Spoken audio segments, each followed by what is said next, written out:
Now, one of the things that you're getting to see is Glenary Falls. This is the lower set of Glenary Falls. This is a place where I, as a kid, went and fished and hiked, even though it is on private property. But it's used by many folks, and I'm sure many of you have also visited. But this is the lower set, and unless you actually get out and explore this section of the creek, you will sometimes won't notice that there are, it's a tiered set of falls, and Jim will talk a little bit later about the actual geology of this, but it's just an amazingly striking, beautiful set of waterfalls, which you can then see the CSX tracks that run parallel to the Hudson River here. It runs from Kingston up through Saugerties and on. This is an active freight line. Mount Marion is also a site of a USGS gauging station.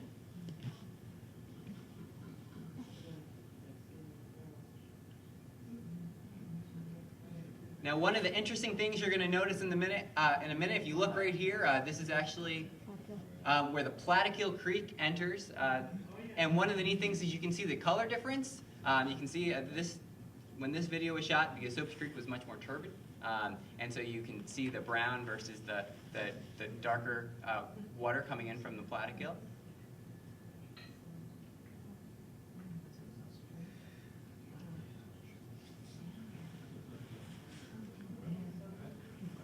Now, we are in the town of Ulster at this point, and are working our way closer to here, where we are at the Holiday Inn.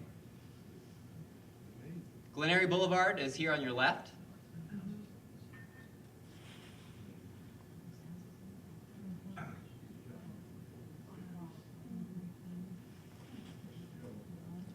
This is the old Myron building, and Anaconda Sports is located right here.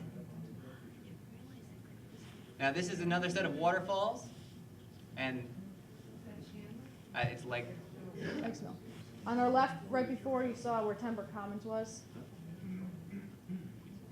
Now, one of the neat things, and we're going to see a couple of more of these actually, we have this house here, and right behind you can actually make out, as we pan out, a very old oxbow. An oxbow is formed when the creek decides to change its path. And these pieces of land, it forms a lake. The stream cuts away and takes the path of least resistance. And so we'll see a few more of these, but when you pan out, you can actually see how the oxbow goes up and around, and there's a field here.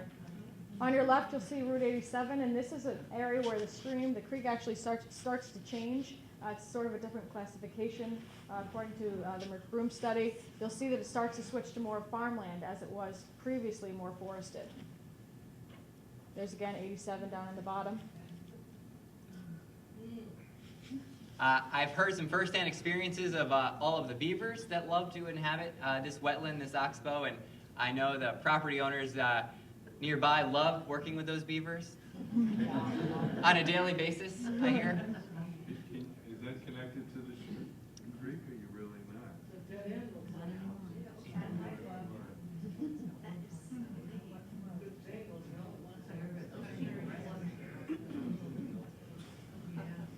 So as we start our way out of Glenary and closer to the Kingston, you'll see that we still have some housing developments along the stretch, but you're getting much more into the farmland, which you'll see. One really interesting point is right here.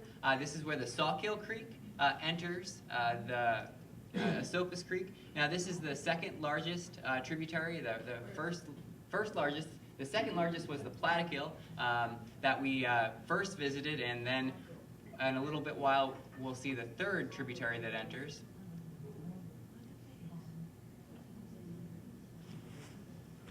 Now, this is Route 199, 209. If you look right here to the left, you'll see the Town of Ulster Town Hall.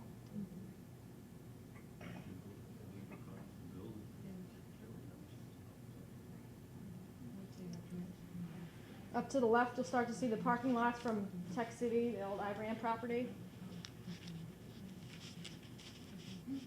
You'll see some very interesting stream features, how we have this peninsula that has formed over time right in the creek channel. Those are borrow bits.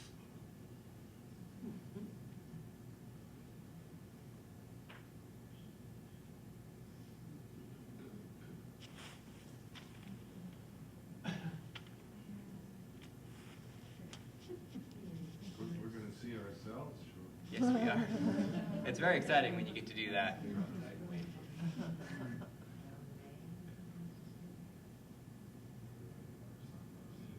This is a part where the Esopus gets very close to the thruway.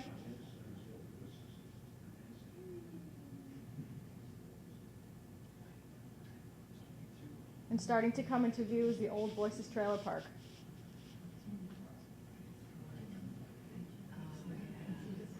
So you can see here the concrete pads from all of the old homes. These, if you go back today, are no longer here. And they were flooded out. Yes, they were. Some people might not know that.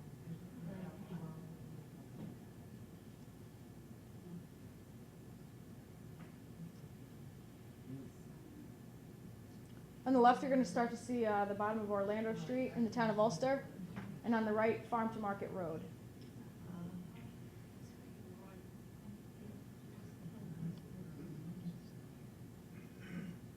So we're going to spin around. When was this taken? What time of April year? 2008. Yep, right after leaf out. Yep, the Hudson, you can see up here. So we're spinning back around to come back into view.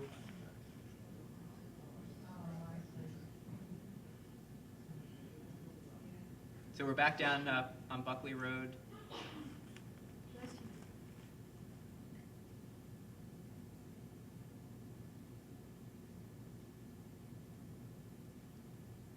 This is obviously a section of the creek that has had some issues with flooding.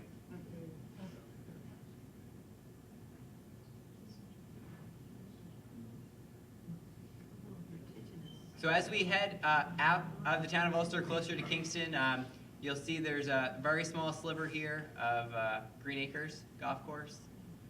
Just to the north of that would be Ascot Park.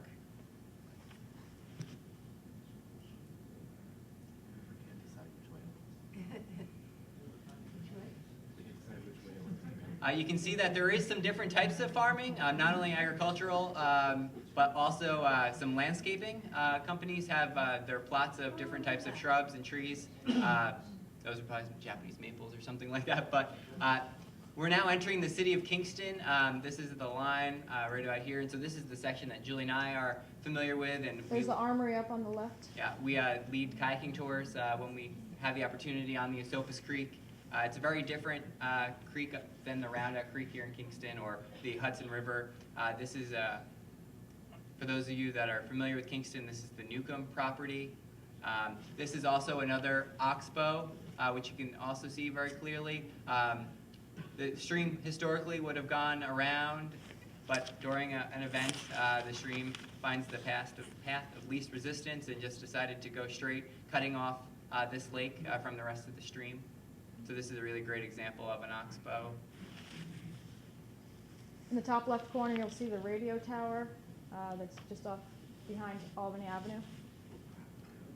Now through this section of the creek, we have very wooded, very narrow sections, and during our recent kayaking trip that we led in October, this is about as far as we could get in our kayaks before there was too much debris in the stream for us to be able to paddle around. We would have had to get out of our kayak and go over a 20-foot mound of debris. The stream was still able to pass through, but we were not, and so that's where we turned back. Here's 587 and Kingston Plaza coming in from the top right.